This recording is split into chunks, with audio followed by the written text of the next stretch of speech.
അള്ളാന്റെ റസൂല് സല്ലല്ലാഹു അലൈഹി വസല്ലമ വളരെ പാവായിരുന്നു. റസൂലുള്ളാഹി സല്ലല്ലാഹു അലൈഹി വസല്ലമ ഒറ്റപ്പെട്ട സമയത്ത്, പ്രയാസപ്പെട്ടിരിക്കുന്ന സമയത്ത് ഒരു അഭയം തേടിയിട്ട് തായിഫിന്റെ മലനിരകളിലേക്ക് ചേക്കേറുന്നുണ്ട്. തായിഫ് റസൂലിന് ഉമ്മാന്റെ നാടാണ്. വിഷമങ്ങളും സങ്കടങ്ങളും സഹിക്കാൻ വയ്യാതെ തായിഫിലേക്ക് എത്തിയ റസൂലിനെ കാത്തിരുന്നത് അതിലേറിയ വലിയ വിഷമങ്ങളായിരുന്നു.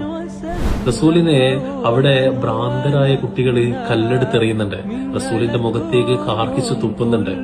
റസൂല് കല്ലേറ് കൊണ്ടിട്ട് കാലിൽ നിന്ന് ചോര വാർന്നൊലിച്ചിട്ട് അള്ളാന്റെ റസൂല് സങ്കടപ്പെട്ട് ഒരു മരത്തിന്റെ ചോട്ടിൽ ഇങ്ങനെ കുത്തിരിക്കുന്നുണ്ട്. ജിബ്രീൽ അലൈഹിസ്സലാം വന്നിട്ട് ചോദിക്കുന്നുണ്ട്, ഈ കാണുന്ന ഒരു സമൂഹത്തെ ഞാൻ നശിപ്പിക്കട്ടെ എന്നുള്ളത്. അള്ളാന്റെ റസൂൽ കൊടുത്ത മറുപടി എന്താണെന്നറിയോ? വേണ്ട.